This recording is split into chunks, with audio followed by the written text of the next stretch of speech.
The following is a Comfortably Zoned Radio Network production. Hey, good afternoon and welcome to this week's installment of Mark Marc in the Midday. And we always have good guests, but this week we have a great guest, and the reason is because we have a former teammate of Mr. Country, Mr. Mark Littell, a Gold Glove winner, Mr. Kenny Reitz. Kenny, welcome to the show. Well, thanks, Mark. You know what? I haven't talked to Mark for quite a while, and it was kind of nice catching up with him this week. But we had a lot of fun in our day, and we got in a lot of trouble and did a lot of things we shouldn't have done. But maybe we can get into that a little bit. Yeah. Well, I'm going to pretend to Oprah and let's make a solo show and tell us everything. Well, let me start out and tell you this. You know, Kenny's got about 25 different nicknames. He's got Chief, Big Chief if he's hitting good. The Zamboni Machine is the best. That's his best one because he sucks up everything at third. Crazy Horse. If he parks his horse at third. Anything like that. But Richie was always fun to. Huh? I go to the ballpark now, and there'll be 20, 25 people at a game that'll say, "How you doing, Zamboni?" I mean, there's no kidding. I know. Like even that. Last year, it's pretty cool. They still remember that name. Well, it's hard to forget because like you said, we're talking about some funny stuff. And I remember the one time. Of course, the bad thing is, Mark, you don't know this, but when Richie struck out, which was sometimes a little bit more often than normal. I know he'd get the big hits too, but he came back and he'd have his helmet all pulled down, over. I mean, you couldn't even see his eyes hardly. And then he'd pull his helmet off, and then he'd either slam it or he'd just lay it lightly in there. And one day he had his bat with him, and he was just carrying that thing around. And we're saying, what in the hell is he going to do? And all of a sudden he swings at the water fountain, the water cooler, and he starts beating the living shit out of it. Boom, boom, boom, boom, boom, like it's just during a game, and he knocks the fountain head off, and it starts spraying out on the field. And they didn't stop the game or anything, but they had to come down and shut that thing off pretty quick. Well, the worst one I did is I threw it, and it hit off the wet turf, and it bounced off the bat rack and went sideways and hit Red Shandy's right in the head. And I didn't do it after that. He called me a crazy bastard. That's all he said. Kenny said down at Red Shady. Well, 4 days in a row, Red pitch ran for me. So I was sitting over there, I was steaming. And I put that hat under my spike, and I ripped it like in 6 places. And I think this was before Mark came there because Carver was there. And I walked by Red, and I threw about 6 pieces of hat at him. I said, "If you're going to pinch run for me every day, I ain't coming no more." And he just started laughing. Well, the next day I came to the ballpark, that hat was taped back together, with that athletic tape hanging on my hook in the locker. The clubhouse guy, Butchie, wouldn't give me another one. Yeah, that's about right. We had fights, we had some pretty damn good fights in the clubhouse, and, a few on the field as well. And it depends on who our manager was. The best one I saw on the field was Reggie Smith grabbed the lineup card before Red got it, The night before we had a fight. Lou Brock, and he got in a fight with Tim Foley. He's out there, and one of the coaches, nobody liked him. He was with Montreal. Dave Bristol. He pulled part of Reggie's afro out. So Reggie found out about it. So the next day he gets a card and takes it to home plate because so does Bristol. And when they tell him to shake hands and change a card, well, Reggie just punched him right in the mouth. And all hell breaks loose. The game hadn't even started yet. And Red comes walking down and says, what the hell's going on here? Well, what about the time we were in Montreal and Red Dogs? By the way, the worst firing in the whole darn world was in Montreal when Kenny Boyer got fired between a doubleheader, right? Yeah. You're in a foreign country. Huh? Good. I think Jack Kroll took over. Yeah, Jack Kroll took over. The Red Dog was sitting over there on the bench and he fell asleep and he had his arms crossed. And you were on deck and you said to me, hey, Country, look at Red. look at Red Dog. And I said, yeah, no shit. He said, watch this. You were up on deck, and you plastered that bat right above his head, and he just jumped about a foot right off that doggone bench. You know what? Red is still around, and you go to the ballpark, and he still remembers things from the 70s, you know, things that I did mostly. But what a nice man. I mean, he's great. A prince of a man. He and Musial both were just right, yeah. Yeah. Oh, they were just great. When Musial passed away, it was one of the biggest services ever in St. Louis. Yeah. No doubt about that. Red, he's still in tip-top shape. He's out there in left field. And when LaBruce was here, they'd always shag in left field. Well, the sun came right at him. They couldn't see the balls coming off the bat. And they never got hit. They'd go like 2 inches to the left or right of them. And I couldn't believe it. They never got hit. They'd be out there every night. What about George? Kissel. George Kissel's got his back to the hitter. At third base. He's working with somebody at third base, and it's during batting practice. So that's crazy. Yeah. So I guess he was sending a message. Hit the ball up the middle, don't hit me, pretty much. But he's sitting over there working with. Well, that's the way we were taught. That's the way. Yeah, exactly. If I hear this launch angle one more time, I'm gonna puke. Yeah. Oh, yeah.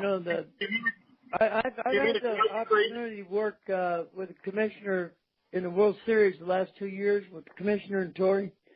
And my job would be to supervise the umpires. I had a headset on to the home plate umpire, and we had 3 cameras in the mound that I could see a picture right in front of me of, where the pitches were. And if the guys were missing them real bad, I was supposed to buzz them and say something to them in between innings. Well, Joe West misses 2 fastballs right down the middle, and I buzzed him. I said, Joe, them 2 pitches are right down the middle. He says, what would you know about a strike? You hit pitches, they roll it up there. I said, well, you know what, Joe? If you lose some weight, maybe you can see over the catcher to see that pitch. He says, I'm going to kick your ass when we get in the locker room. This is the World Series going on. Yeah. So, but it was, then you get the new guys out there. Now they're a little bit testy because they're all young. They're bringing a lot of guys up from the minor leagues. Oh yeah, they did. Yeah, the one guy got his ass beat out for over in the American League when the second baseman said, "Hey, can you move over?" He told him to go fuck off. So he get his ass. It's pretty hard to believe he could say that. Yeah. I thought I was the only one who could say that. Yeah, me too. But you know what, Mark?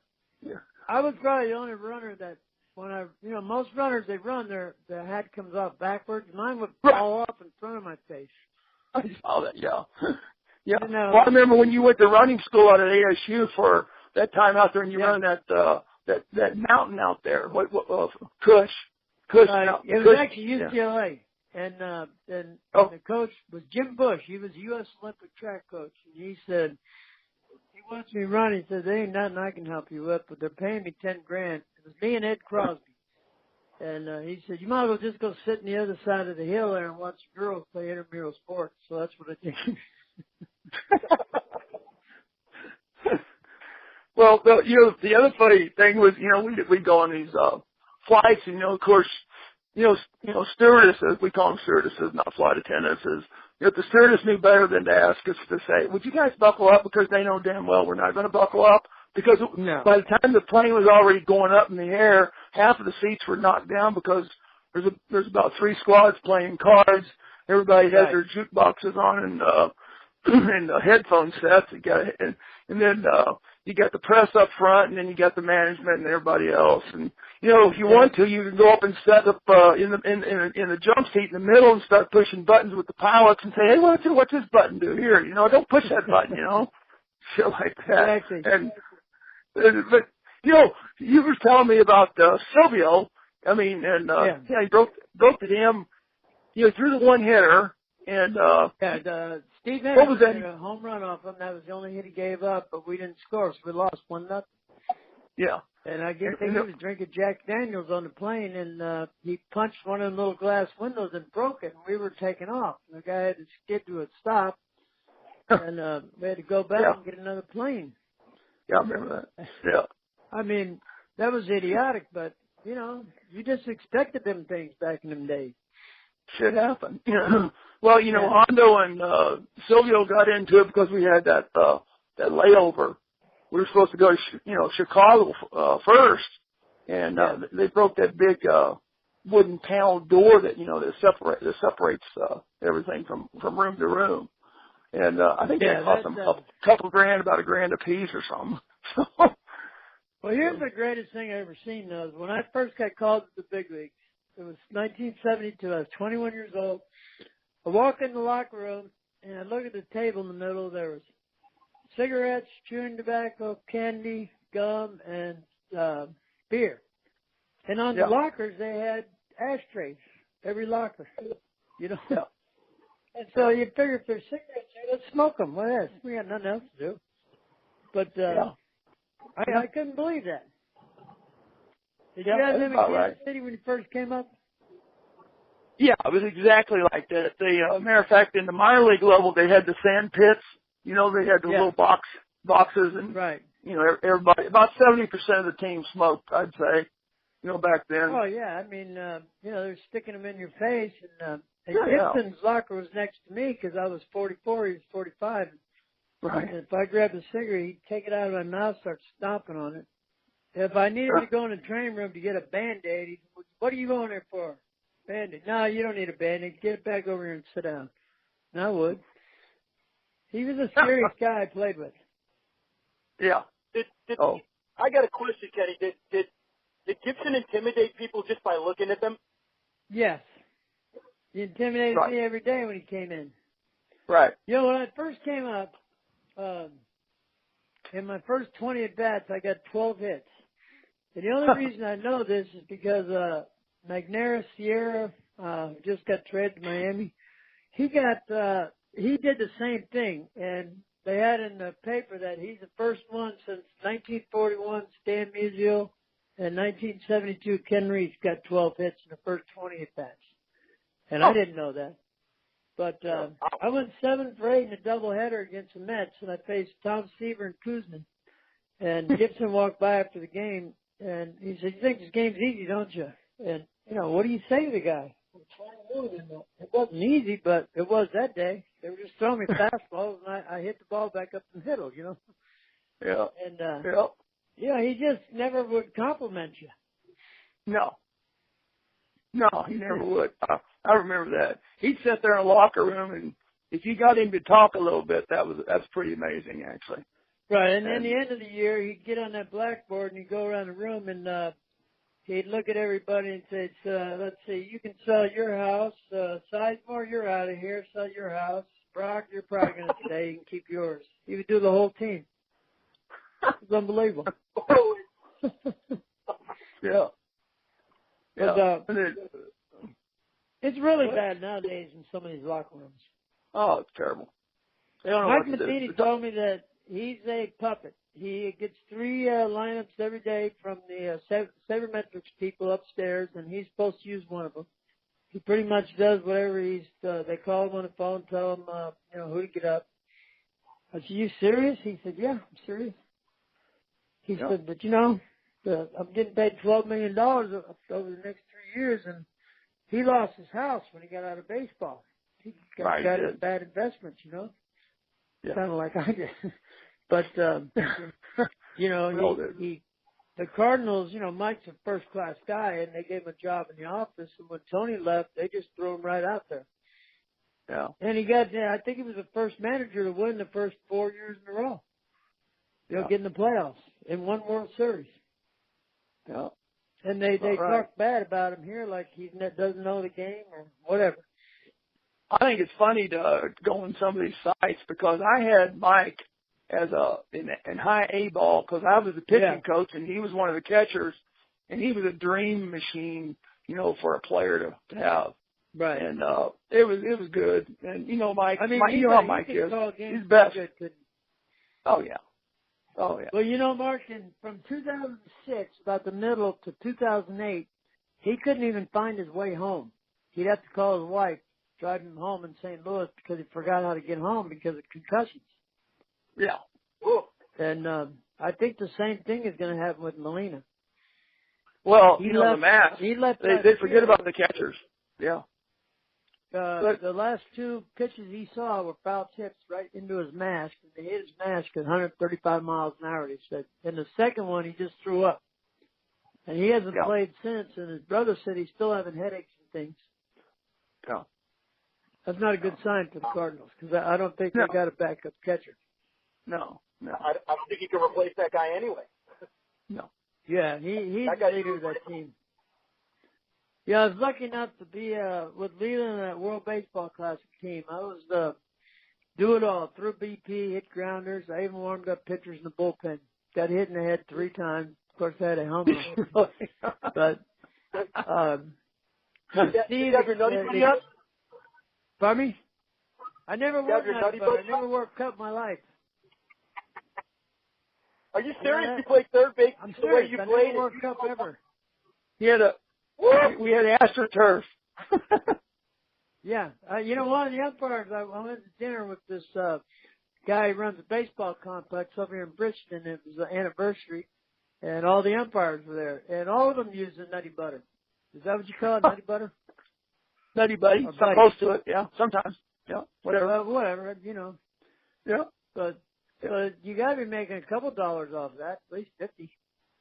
Well, I might fly in and see you and go to a Blues game even, possibly. Oh, yeah, that's good. Because I know. A lot of fun to watch.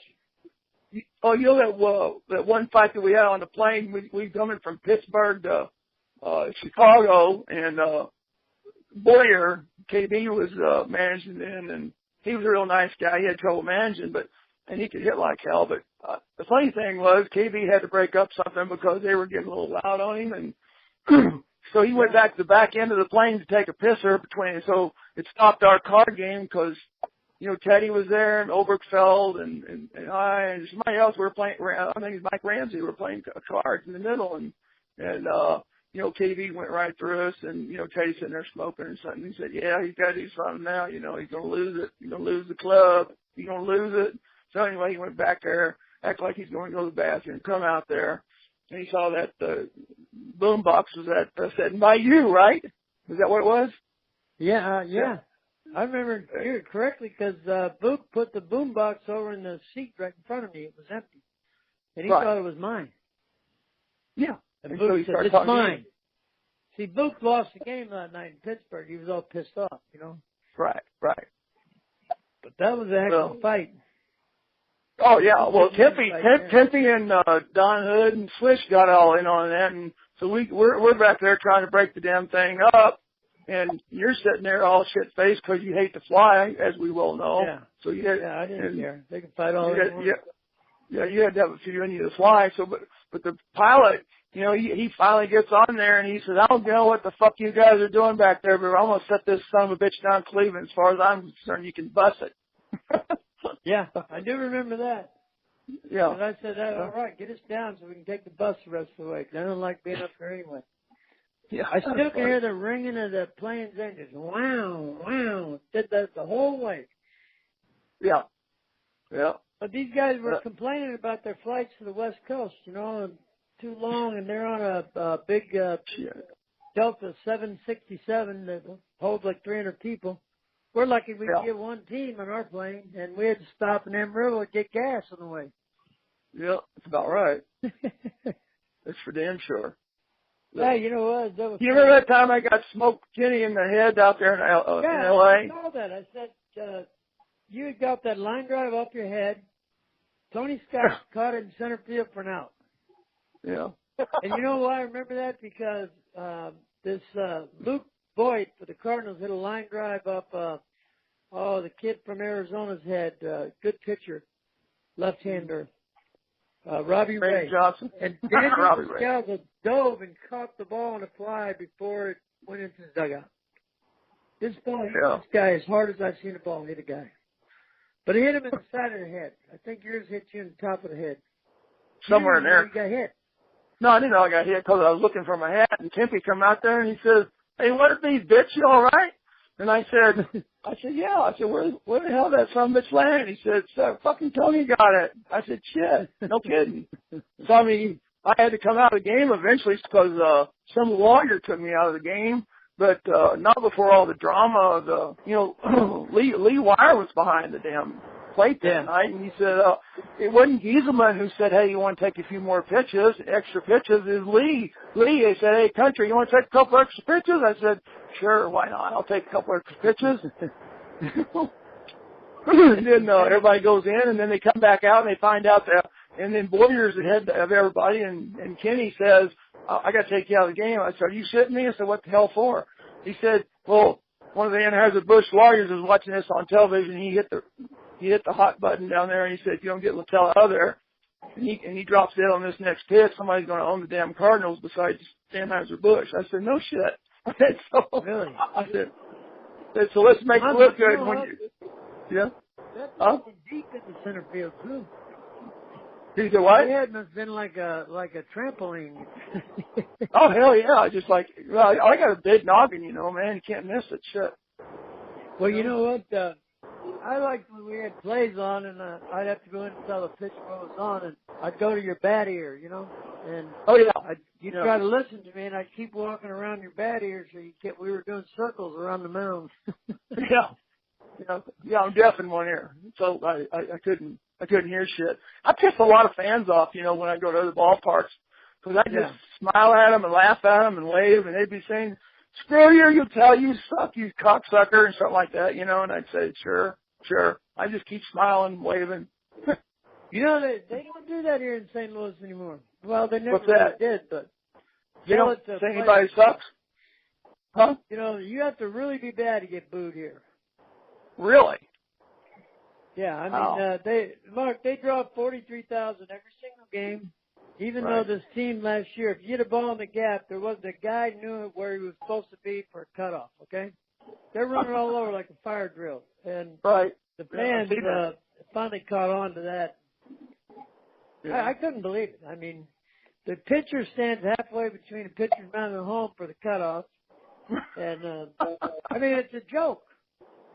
And guys, well, even in the World Series, that Bellinger, he was in the worst slump ever, and there was nobody on the left side of the infield. The third baseman was over at second, the shortstop second base. He had that whole side of the infield. He could not hit a ball over there or bunt the ball over there.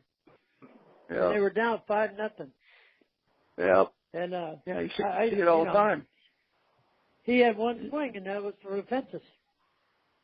But when they took Darvish out, Lasorda was down there, and they had all that issue with the Japanese and Lasorda. Right. Who signed this fucking Jap anyway? Yeah, I remember that. You know, Kenny, as a Dodger fan, we have a nickname for that guy. Instead of you, Darvish, we call him Huge Garbage. Yeah, I don't know why they got that guy. I mean, you know, he was trying to nitpick the corners and stuff like that. You know, and the game he pitched, the ball wasn't flying out like it was the first two games. The guy just hit it, it wasn't going anywhere. Yeah. But they shot him. I think the players were mad because they didn't start Wood.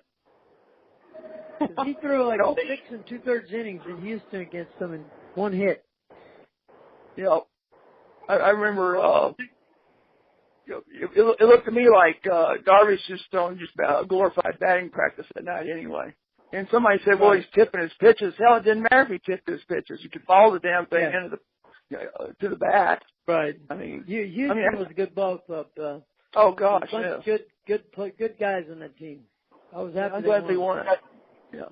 Hey guys, I'm telling you, I watched those games, and when Darvish was pitching, it looked like he needed an L screen in front of him. Yeah. Exactly. Yeah. You're about right. His arm, from his elbow to his hand, it looked like it was stiff as a board. I don't know if he was having problems, you know, with his form or what, but he wasn't right, that's for sure. But they had that the worst thing about kid Wood out there that threw a gem against the Astros, and they had trouble against lefties, and I don't know why he wasn't pitching.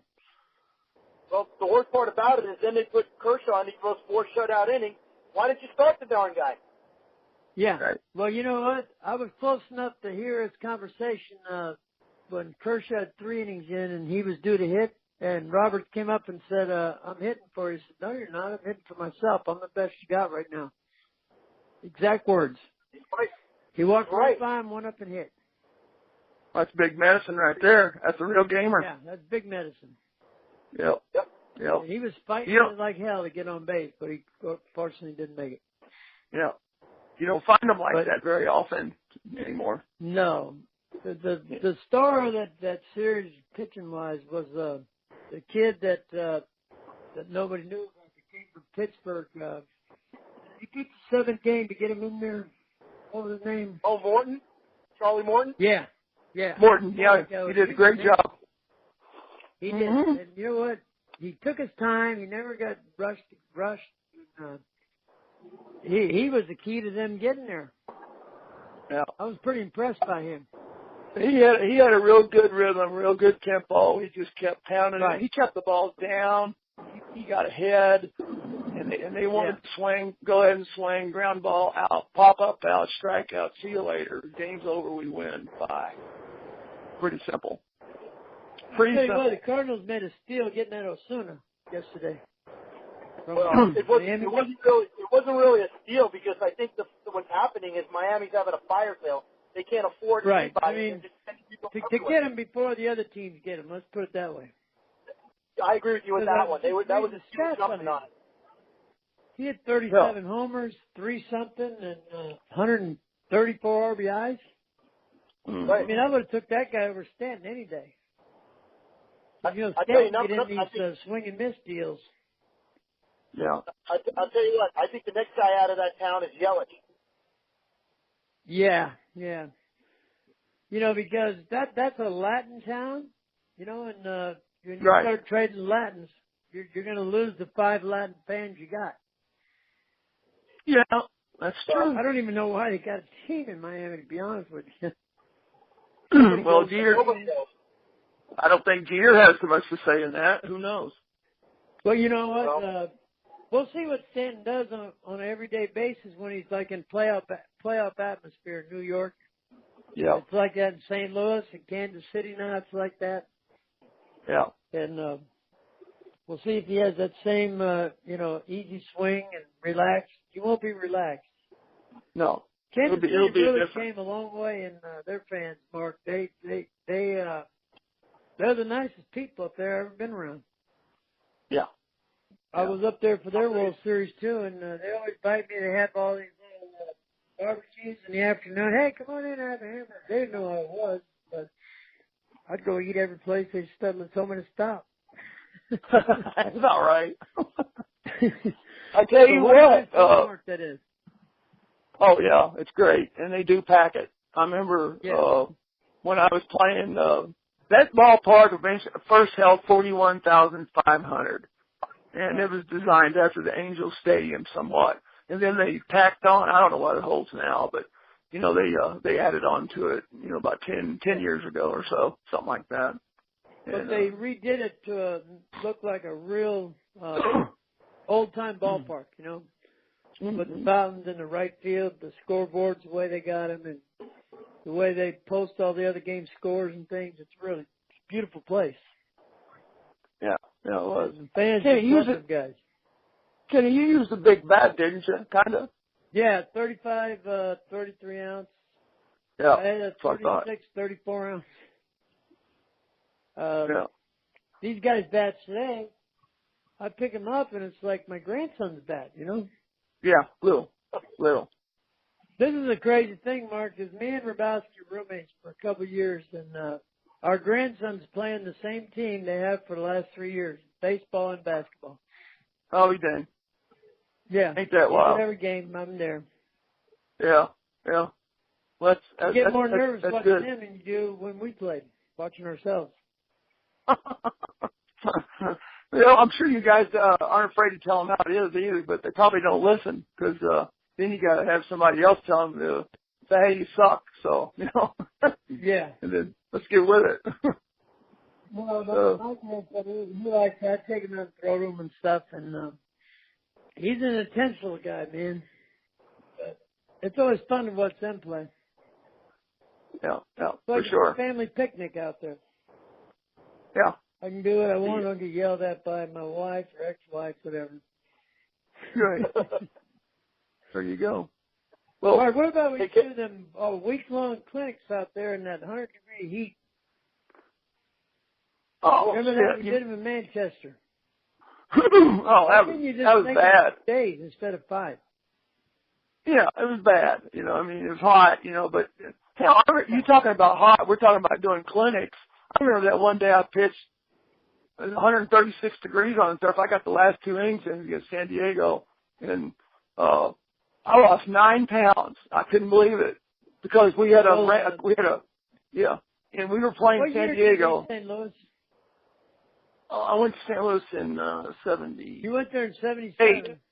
78. Okay, and then you left. 77, 82. But okay, so you there in 1980 was the hottest year ever in St. Louis.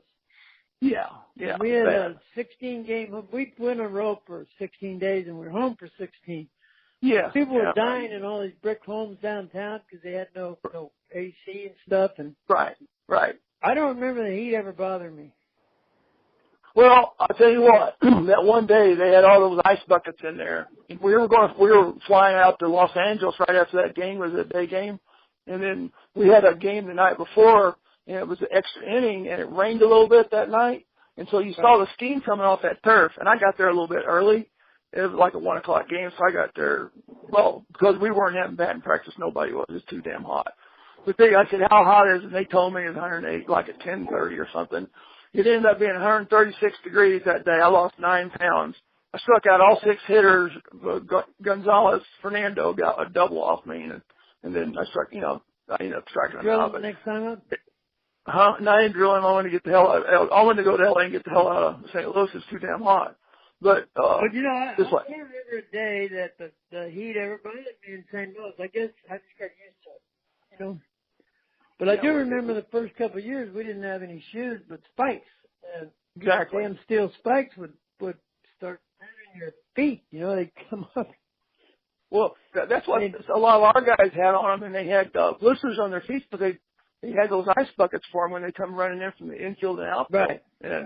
And they jump right in there. Run in and put both feet in Gino's ammonia water, right? And takes his feet out, goes up to sloshes up there to hit and gets the base hit, steals second, steals third. Cool his feet now. That's good. Yeah, it's outstanding.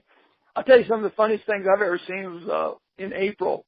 Because you're talking about smoking. You know, Simba would sit over there, Teddy Simmons, and he'd come in, and Teddy didn't smoke 1 or 2 cigarettes. He put a whole pack in his mouth between the innings. You know, you see. Right. And if you're sitting out there in the bullpen, and it's cold in April, you'll see all this smoke coming out from the runway.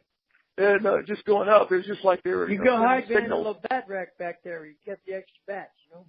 Yeah. I remember Vukovic did that too. He changed his shirt every inning, and he changed his shirt, and he had a cigarette in his mouth. He got his helmet and his bat on. He went out to the on deck circle, still had the cigarette in his mouth. Yeah, I forgot that. Hey, Boog, he threw it in the dugout. Yeah, he flipped it out. Yeah. That's some crazy things. If you did that today, you'd get fined, suspended, and you'd have to go to a smoking class and all that stuff. Smokers Anonymous. See all these old people. Yeah. But I mean, it's just the game. It just changed so much. Oh yeah. Hey Ken, I got a question for you. You and I have been chatting back and forth on Facebook about Ted Simmons and the Hall of Fame.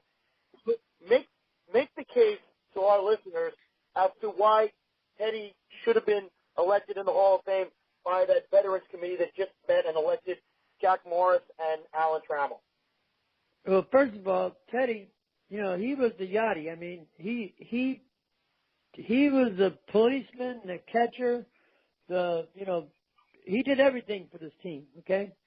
And he was probably the most respected guy in the team, but also we had the biggest ballpark you ever seen. It was 414 to center, 385 in the gaps, and he hit 20 home runs 6 straight years, and then he hit over 300 7 straight years. And to hit 20 home runs, that was huge. That was like hitting 40 these days. And then he 100 hits from both sides of the plate as a switch hitter. Yeah, Mark, were you there when John Denny kept shaking him off? When the inning was over, they went inside and Teddy punched him in the eye and punched him. So Reddy better get another pitcher up. Yeah. And then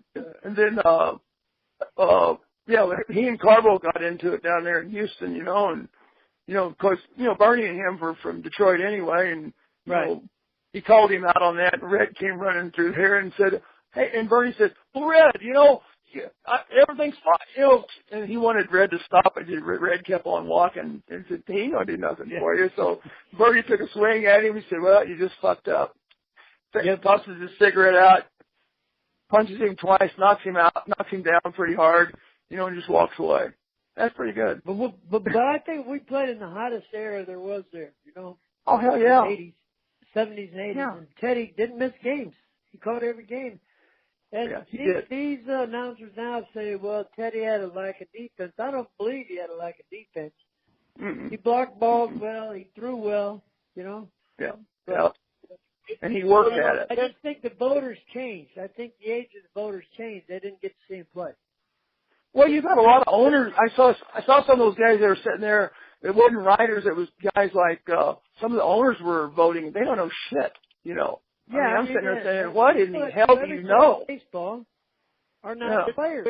And now the commissioner was asking a question about what's the matter with these front offices. Well, I said, you know what? You open the door, you let a couple of these guys in that never played the game, and then they just all stormed in. They run every team now. They're all about 40 years old, never played the game, and they're playing it like they do on a computer. Yep. And it's just kind of ruining the game. I think he told me that last year, throughout all baseball, there was only 2 innings a game and there was a runner in scoring position because everything was scored on home runs. So is that what you call the launch position, Reese? Yeah. Launch angle. Yeah. These guys are swinging up at the ball. Right. It's exit velocity and launch angle is what they talk about nowadays. It's all they ever talk about. Right. And the umpires need to start calling more strikes, Right. The pitcher used to get about an inch or two off the plate, inside and outside. They got to go back to that. Make these guys swing the bat. Right. Take. And it drives me crazy. You only need one pitch to hit it. Well, they take pictures on purpose because the guys upstairs, the guys with the pocket protectors and the slide rules, tell them that if the more pitches you take, the quicker you get to the magic 100 and that pitcher's out and we get into the bullpen. Right. And so then you get a guy who comes in and throws harder than the guy that was pitching before. It's the stupidest idea I ever heard. Yep. It is. Well, I think we've got to that time where we have to say thanks to Kenny, and what I do is I hand it off to the closer because it's always better to close the game out with a closer and instead of a weak starting pitcher who doesn't have enough gas left. So I'm going to hand it over to the closer, Mr. Country. Hey, first of all, well, now they want the games to go, they're trying to make them 6-inning games, and then you go to your 7th, 8th, and 9th inning guy. Yeah, exactly. Yeah, you got about 5 guys in there. That's for sure. There's only one team I saw do that was Kansas City. Exactly. When they had 3 guys there. Yeah. I'm going to close the other team. Yeah. I'm going to close this. I'm going to close this out, Kenny. I'm going to say, hey, let's throw some peas at the knees, no pies in the eyes, no wall balls, and you'll be just fine. Thanks, Kenny. Enjoyed it. Yeah. Thank you, Mark and Mark. We'll have to do it again sometime. Yep.